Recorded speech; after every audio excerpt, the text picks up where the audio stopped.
I'm better on the move.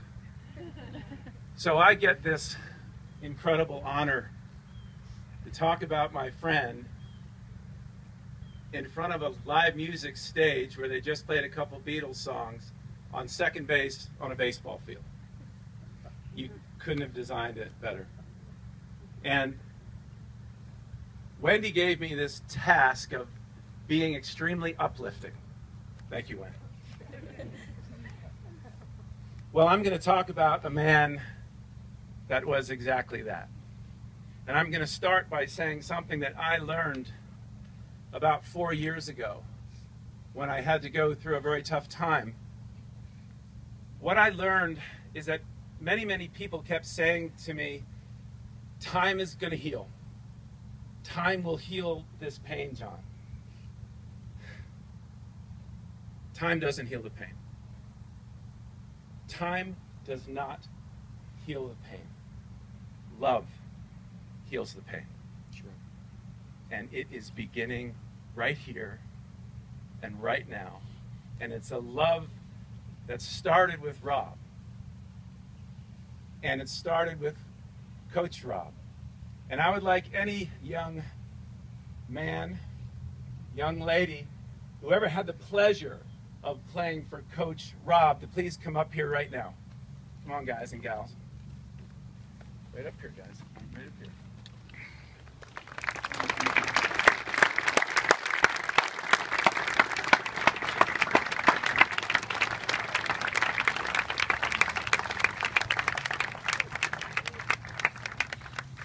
And there's so many more. It was a part of Rob's life, and I had this for 4 years. Rob and I coached together, and I calculated it was some 325 games. Baseball games. Baseball games can be long games, especially for 9 and 10-year-olds. So I had a lot of dugout time with my buddy. And man, did I have a blast.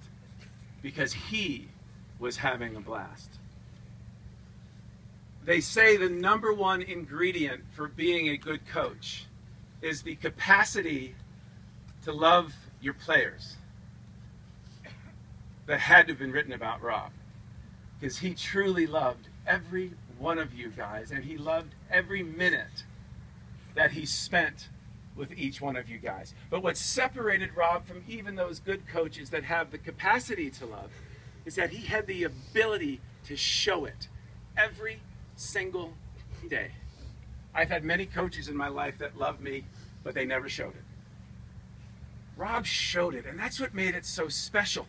That's why these boys kept coming back, regardless of the one-loss record, regardless of how well they did.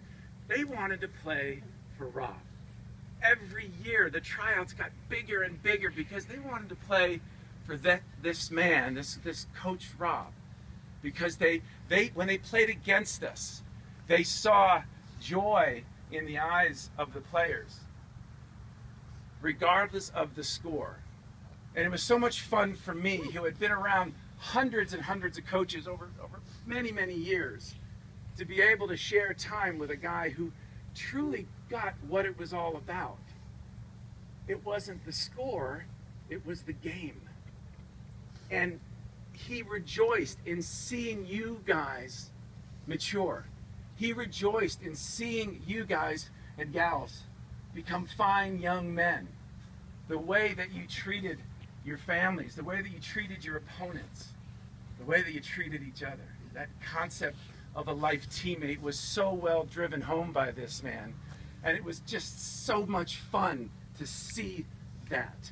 And I had these guys come up on the stage because they're going to take Coach Rob with them wherever they go. They already are. And they're going to affect so many lives. Picture these guys my age. Picture the families, the pay it forward concept that these guys are going to implement. And how many people are going to be affected by the fact that these young men at age 9, 10, 11, 12, all the way up through 16 were taught what's really important. It's playing the game, not winning the game. The fun is in the playing it. And Rob was just so happy. And his coaching was also his living. And he would say to me in the dugout, and he would elbow me, and he'd say, Johnny, isn't this great? And I'd say, Rob, we just walked 3 guys in a row. My shortstop's made 2 errors. I'm out of pitching, but I guess. And he was like, no, this is great. And he was right. It's being in this thing. And I used to say, Rob, my next life, I'm coming back as you. You were so happy. You love your wife. You love your kids. You love your house. You love coaching. You love your job. I mean, you State Farm guys, I don't know what you got going, but he truly loved it. And I don't know that many people who say that. But what we all noticed is how he was able to take that love, and it just like illuminated, and it went out everywhere he went and everybody he touched. So many people this weekend have said to me, I only got to know him for a little while, but man, he had an impact on me. I mean, I'm talking people who knew him for 10 minutes. And I'm standing up here like I'm talking about my brother who I've known for 52 years. I knew him for 4. But he and I, we shared secrets, we shared dreams, we shared hopes. And I just don't have that many friends that I shared that kind of stuff with. But there's so many heads nodding right now, because you all did too. Some of you only knew him for 5 minutes and you're sharing your dreams and hopes. That's what it's all about. That's what he was trying to get you guys to understand.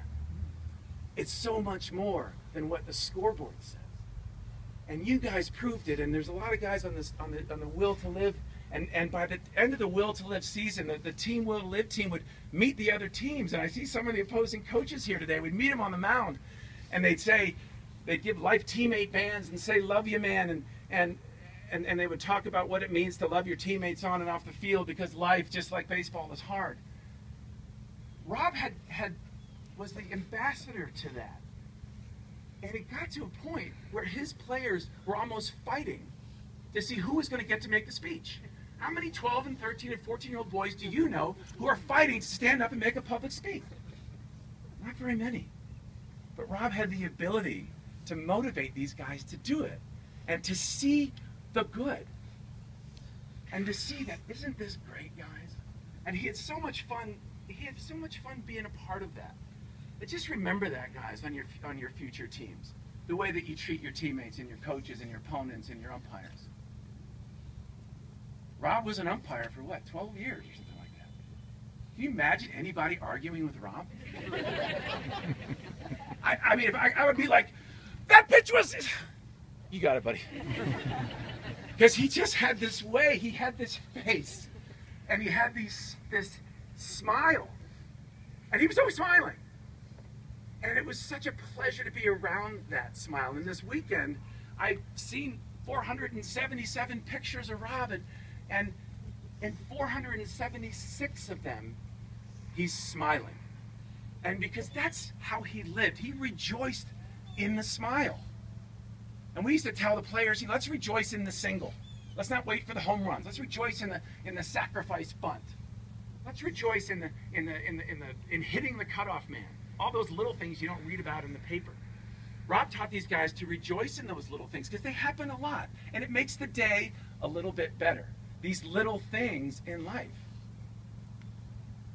And this ability to be able to live life by 1,000 smiles. That was Rob. So many smiles. So many little things. And I really want you to remember this, because I'm not going to show you a picture. Remember I said 470... Hey, Kevin, can you have a picture there? 477 pictures, and 476 of them, he's smiling. There's one here that my son posted on an Instagram message the day that Rob died. Tommy, who played a little while ago. And I'd like all of you to promise me at some point today you'll come up and take a look at this picture. It's Rob welcoming Tommy after Tommy's band, who warmed up for Rob's band at Cray's Tavern about 3-4 months ago. Rob gave these kids an opportunity to play in a real in a real sort of stage atmosphere, and they played for 2.5 hours, whatever, and had a blast. And there's a picture here where Tommy's coming off the stage, and Rob is greeting him. And the picture is less of a smile than it is a feeling. And the feeling says, I am so happy for you. That's Rob Lowenthal. He took such joy, such pleasure in seeing other people happy. And he rejoiced in other people's success. And I can't give a greater compliment. I just can't. And there's people here nodding because I'm sure that's how he was at work. He truly loved to see his friends, old friends or new friends. He loved to see them do well. In this picture, he has this face, and the face was like, I'm so proud of you, and I'm so happy for you. And I think that's perhaps the challenge we have as we try to figure out, what do we do now? What can we do a little bit differently? How do we make sense out of something like that? And something like this tragic situation that we're in, where we're saying goodbye to a friend at a far too young age. I challenge all of us to come take a look at this picture at some point today. And when you're going to bed tonight, take a look in the mirror and ask yourself, when was the last time you gave somebody that expression, that I'm truly happy for you? And maybe if we could do that a little bit more often each day, it's one heck of a way to honor one heck of a man. And it's going to make this world a little bit of a better place, which is what we need. And it's what Rob would want. And it's going to make us feel better. Rob, he found out the secret. The secret to happiness for Rob was helping somebody else. I love that. I truly love that about him. And I'm not going to miss that, because I'm going to keep it with me. And I stand here and I see it. I see the cross there, and I see the cross there, and I just think, this guy, Jesus said, just love each other, and that's all Rob did his whole life. And that's why I know where he is right now, and I know he's looking at us, and he's happy for us. We're sad for us. He's happy for us, because we have this opportunity now to just be a little bit happier for somebody else. And that's when he's going to feel us. I truly believe that. When you kids are nice to each other, when you kids go that extra mile for a friend and rejoice in somebody else's success, when you give that moment, give of yourself to somebody else, that's when Coach Rob is going to feel it. Whatever angelic thing he's doing at that moment, he's going to feel it. And he's going to go, one of my boys is doing the right thing. Because that's what he was all about. And I think that's perhaps our mission today, as we try to figure out something like this, where the answers are tough to come. I don't seek the answers that way. I think we just take this thing and we run with it. And we do it together. And we need love. And it's obvious to say to everybody that Wendy and Chris and Andrew and Elo and Jenny, yeah, they need our love. But you know what? We need you guys. We need your love. And we need you guys to keep us on track, because we want to be like Coach Rob. Real love. That was Rob. On the baseball field, there's a very nicely drawn initials that say RL. Real love. Rob Lowenthal. In honor of this, one last time, I don't know, how about for the first time, I would like everybody right now, please stand up. Like, oh, John, come on. And we're going to do something that Rob had his teams do time and time again after games. And this will be the first one. And I want you to really pay attention to what I'm going to ask you guys to do. And I want you to take it home with you. And I want you to do it a little bit more often. I want every single person right here, right now, in honor of one of the finest men we're ever going to know, to turn to the person next to you and say, I love you, man. Love you, man.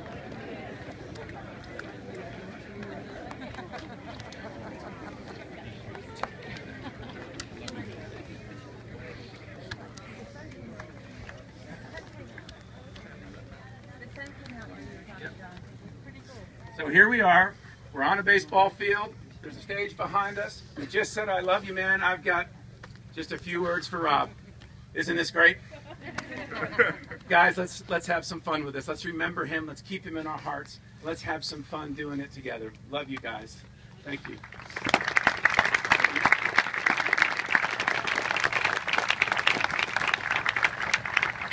Thanks, John. That was great.